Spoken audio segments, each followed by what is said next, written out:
South Korea ಎಂದ್ರೆ ನಮಗೆ K-pop super hit ಸಿನಿಮಾಗಳು ಯಾವಾಗಲೂ ಟಾಪ್ ಅಲ್ಲಿರುವ ಆರ್ಥಿಕತೆ ನೆನಪಾಗುತ್ತೆ. ಆದ್ರೆ ಈ ಶೈನ್ ಇಮೇಜ್ ಹಿಂದೆ ಬಹಳಷ್ಟು ಜನರಿಗೆ ತಿಳಿಯದ ಡಾರ್ಕ್ ಸೀಕ್ರೆಟ್ ಗಳು ಇವೆ ಎಂದ್ರೆ ನೀವು ನಂಬುತ್ತೀರಾ? ನಂಬಲೇಬೇಕು. ಇಲ್ಲಿ ಬಡತನ ಇನ್ನೂ ದೊಡ್ಡ ಸಮಸ್ಯೆಯಾಗಿದೆ. ವಿಶೇಷವಾಗಿ ವೃದ್ಧರು ಬಹಳಷ್ಟು ಬಾಧೆ ಪಡ್ತಿದ್ದಾರೆ. ಕೆಲ ವೃದ್ಧರು ಮಹಿಳೆಯರು ಬದುಕಲು ಬೇರೆ ದಾರಿ ಇಲ್ಲದ ಸ್ಥಿತಿಗಳಲ್ಲಿ ತಪ್ಪು ದಾರಿಗಳನ್ನ ಆಯ್ಕೆ ಮಾಡ್ಕೊಳ್ತಿದ್ದಾರೆ. ರಾಜಧಾನಿಯಲ್ಲಿ ಒಂದು ದೊಡ್ಡ ಪ್ರದೇಶದಲ್ಲಿ ನಡೆಯೋ ಟ್ರಾಜಿಡಿಗಳನ್ನ ಮೀಡಿಯಾ ಕವರ್ ಮಾಡೋದಿಲ್ಲ. ಮತ್ತೆ ಹಾಗೆಯೇ ವಿಶ್ವದಲ್ಲಿ 4ನೇ ಅತಿ ಹೆಚ್ಚು ಸೂಸೈಡ್ ರೇಟ್ ಇಲ್ಲಿಯೇ ಇದೆ. ಇದಕ್ಕೇನೆ ಶಾಕ್ ಆಗ್ತಿದ್ಯಾ? ಇನ್ನು ವಿಡಿಯೋದಲ್ಲಿ ನಿಮ್ಮನ್ನ ಶಾಕ್ ಆಗಿಸುವ ಬಹಳಷ್ಟು ವಿಷಯಗಳಿವೆ. ಹಾಗೇನೆ BTS ಬ್ಯಾಂಡ್ ಬಗ್ಗೆನೂ ಹೇಳ್ತೇನೆ. ಮತ್ತೆ ಸೌತ್ ಕೊರಿಯಾದ ಡಾರ್ಕ್ ಸೈಡ್ ಅನ್ನ ನಿಮಗೆ ತೋರಿಸ್ತೇನೆ. ಆದ್ದರಿಂದ ವಿಡಿಯೋನ ಎಲ್ಲೂ ಸ್ಕಿಪ್ ಮಾಡದೆ ಕೊನೆಯವರೆಗೂ ನೋಡಿ. ವಿಡಿಯೋ ಇಷ್ಟವಾದ್ರೆ ಲೈಕ್ ಮಾಡಿ. ಹಾಗೇನೆ ನಿಮಗೆ ತಿಳಿದಿರುವ ಒಳ್ಳೆಯ ಕೊರಿಯನ್ ಮೂವಿಗಳನ್ನ ಕೆಳಗಡೆ ಕಾಮೆಂಟ್ ಮಾಡಿ.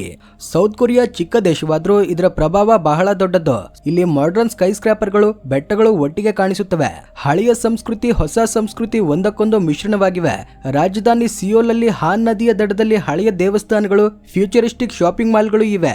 ಪ್ರತಿ ಬೀದಿಯಲ್ಲೂ ಕೊರಿಯನ್ ಸಂಸ್ಕೃತಿ, ಸ್ಟ್ರೀಟ್ ಫುಡ್ ಗಳಿಂದ ತುಂಬಿರುವ ಮಾರುಕಟ್ಟೆಗಳು ಕಾಣಿಸುತ್ತವೆ. ಈ ದೇಶದಲ್ಲಿ 70% ಬೆಟ್ಟಗಳೇ ಇರುತ್ತವೆ. ಸೌತ್ ಕೊರಿಯಾ ಇತಿಹಾಸ ಒಂದು ಸಿನಿಮಾ ತರಹದ್ದು. ಒಂದು ಕಾಲದಲ್ಲಿ ಬಹಳ ಡ್ರಾಮಾ, ಸ್ಟ್ರಗಲ್, ಸಕ್ಸಸ್ ಇತ್ತು. ಆದ್ರೆ ಈಗ ಸ್ಕೈ ಸ್ಕ್ರಾಪರ್ಗಳು, ಟೆಕ್ನಾಲಜಿ, ಕೆ-ಪಾಪ್ ನೊಂದಿಗೆ ಫೇಮಸ್ ಆಗಿದೆ.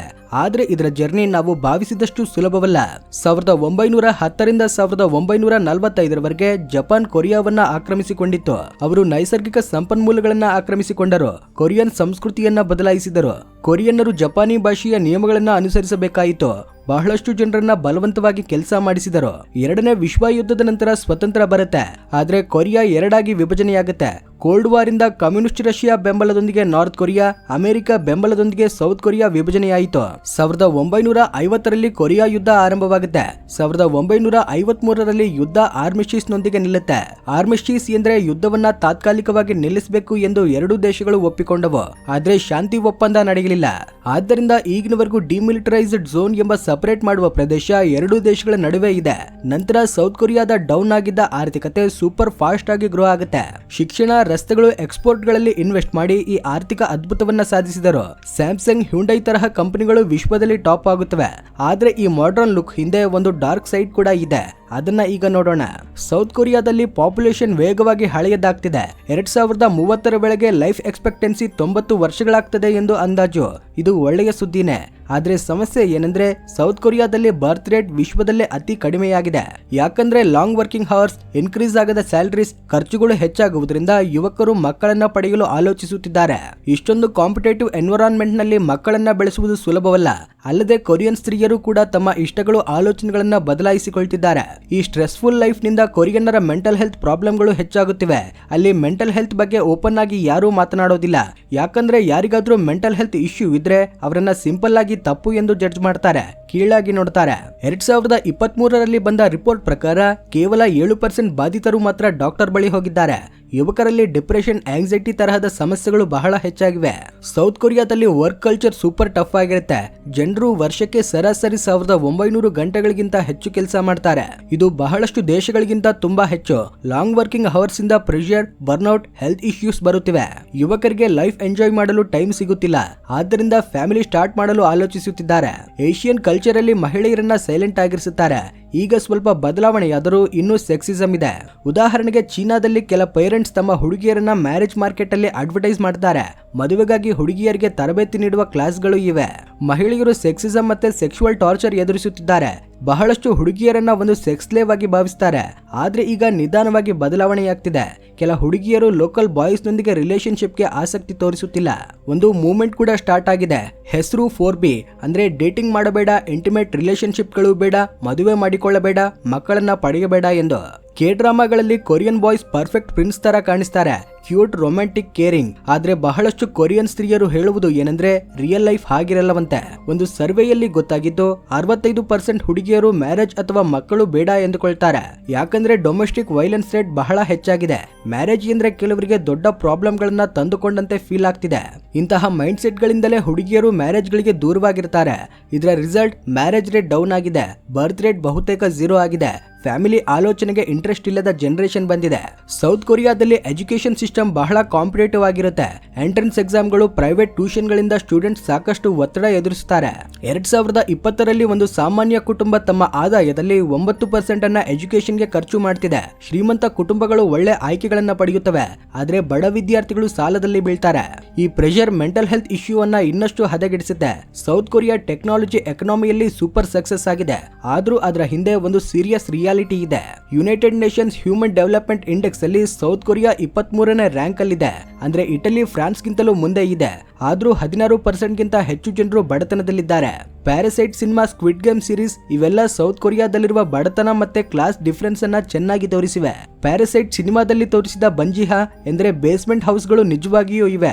ಲೋ ಇನ್ಕಮ್ ಜನರಿಗೆ ಇದೊಂದೇ ಆಪ್ಷನ್. 1970ರಲ್ಲಿ ನಾರ್ತ್ ಕೊರಿಯಾದೊಂದಿಗೆ ಯುದ್ಧ ದಾಳಿಗಳನ್ನ ತಡೆದುಕೊಳ್ಳಲು ಬಂಕರ್ಗಳ ರೀತಿ ಕಟ್ಟಿದವುಗಳನ್ನ ನಂತರ ರೆಸಿಡೆನ್ಸಿಯಾಗಿ ಬದಲಾಯಿಸಿದರು. ಆದ್ರೆ ಬಂಜಿಹಾದಲ್ಲಿ ಜೀವನ ಬಹಳ ಕಠಿಣವಾಗಿರುತ್ತೆ. ವೆಂಟಿಲೇಷನ್ ಇರೋದಿಲ್ಲ, ವಾಟರ್ ಲೀಕೇಜ್, ಸೊಳ್ಳೆಗಳು, ಎಸ್ಕೇಪ್ ರೂಟ್ಗಳು ಸರಿಯಾಗಿರೋದಿಲ್ಲ. ಸಿಯೋಲ್ ಅಲ್ಲಿ ಪ್ರಾಪರ್ಟಿ ದರಗಳು ಆಕಾಶಕ್ಕೆ ತಲುಪಿವೆ. ಆದ್ದರಿಂದ ಬಂಜಿಹಾ ಬಹಳ ಜನರಿಗೆ ಒಂದೇ ಆಪ್ಷನ್ ಆಗಿದೆ.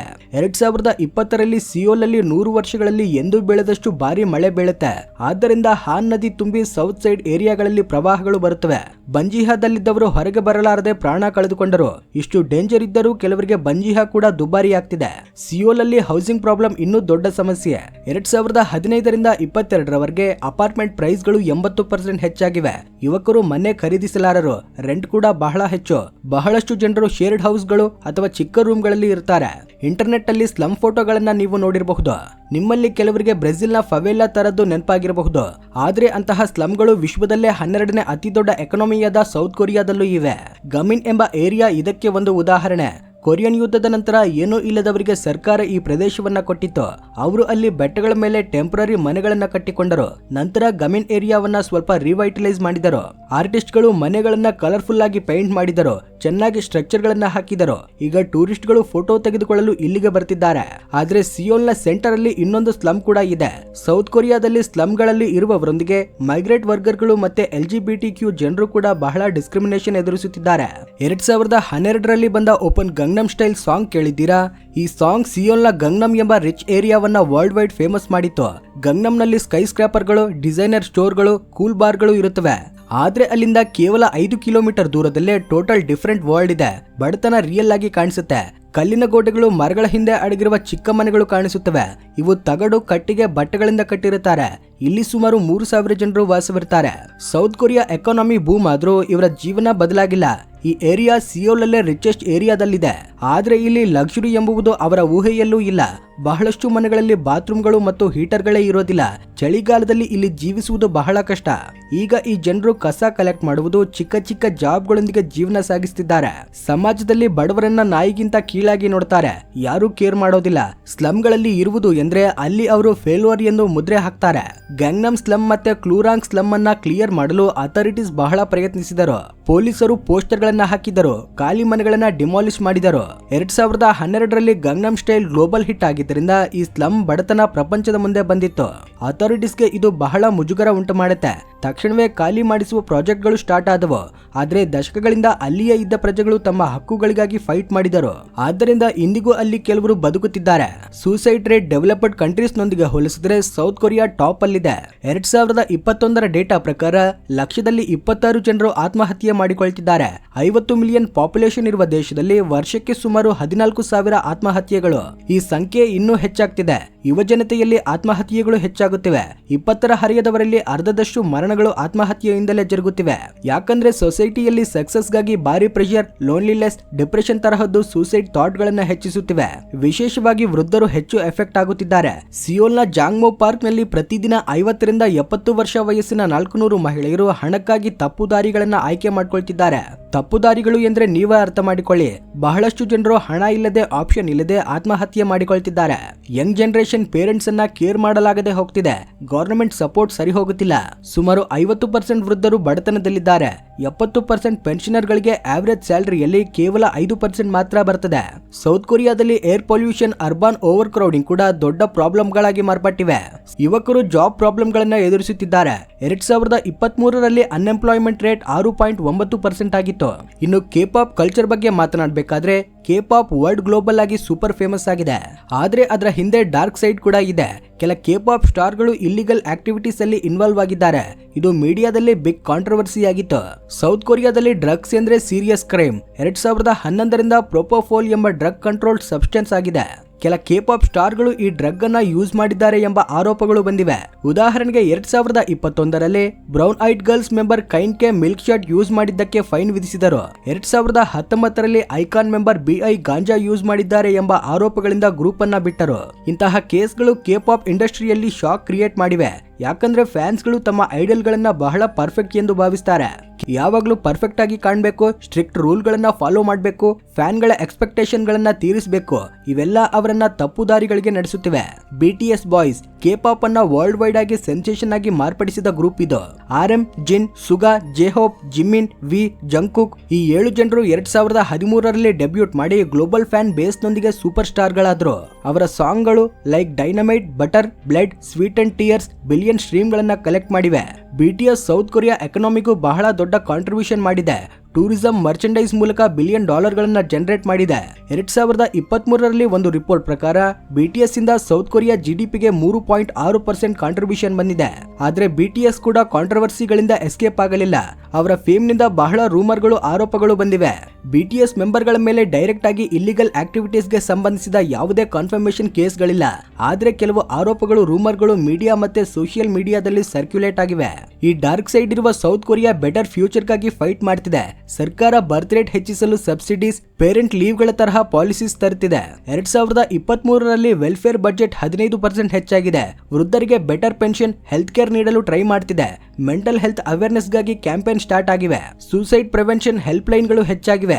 ಸೋಷಿಯಲ್ ಮೂವ್ಮೆಂಟ್ ಗಳು ಬದಲಾಗಿವೆ. #MeToo ಎಂಬ ಟ್ರೆಂಡ್ ಸೆಕ್ಸಿಸಂ, ಹ್ಯಾರಾಸ್ಮೆಂಟ್ ಮೇಲೆ ಅವೇರ್ನೆಸ್ ತಂದಿದೆ. Young generation equality, better work culture ಗಳಿಗಾಗಿ ವಾಯ್ಸ್ ರೈಸ್ ಮಾಡ್ತಿದೆ. ಸೌತ್ ಕೊರಿಯಾ ಅಂದ್ರೆ ಜಸ್ಟ್ ಕೆ-ಪಾಪ್ ಸಿನಿಮಾಗಳು, ಟೆಕ್ನಾಲಜಿ ಅಲ್ಲ. ಇದು ಒಂದು ಕಾಂಪ್ಲೆಕ್ಸ್ ಸೊಸೈಟಿ. ಅಲ್ಲಿ ಸಕ್ಸಸ್, ಸ್ಟ್ರಗಲ್ ಗಳು ಎರಡು ಸೈಡ್ ಬೈ ಸೈಡ್ ಇವೆ. ಬಡತನ, ಸೆಕ್ಸಿಸಂ, ಸೂಸೈಡ್ ರೇಟ್, ಕೆ-ಪಾಪ್ ಸ್ಕ್ಯಾಂಡಲ್ ಗಳ ತರಹದ ಇಶ್ಯೂಸ್ ಇದ್ದರೂ ಚೇಂಜ್ ಗಾಗಿ ಫೈಟ್ ಕೂಡ ಜರುಗುತ್ತಿದೆ. ಹಾಗಾದ್ರೆ ಈ ರಿಯಾಲಿಟಿ ಬಗ್ಗೆ ನೀವೇನ್ ಫೀಲ್ ಆಗ್ತಿದ್ದೀರಾ? ಕೆ-ಪಾಪ್ ಸ್ಕ್ಯಾಂಡಲ್ ಗಳು, ಸೌತ್ ಕೊರಿಯಾ ಸ್ಟ್ರಗಲ್ ಗಳ ಬಗ್ಗೆ ನಿಮ್ಮ ಅಭಿಪ್ರಾಯವನ್ನ ಕಮೆಂಟ್ ಗಳಲ್ಲಿ ತಿಳಿಸಿ. ಈ ವಿಡಿಯೋ ಇಷ್ಟವಾಗಿದ್ರೆ ಲೈಕ್ ಮಾಡಿ, ಶೇರ್ ಮಾಡಿ. ಈ ರೀತಿ ಇಂಟ್ರೆಸ್ಟಿಂಗ್ ವಿಡಿಯೋಗಳಿಗೋಸ್ಕರ ನಮ್ಮ ಚಾನೆಲ್ಗೆ ಸಬ್ಸ್ಕ್ರೈಬ್ ಮಾಡ್ಕೊಳ್ಳಿ. Thanks for watching.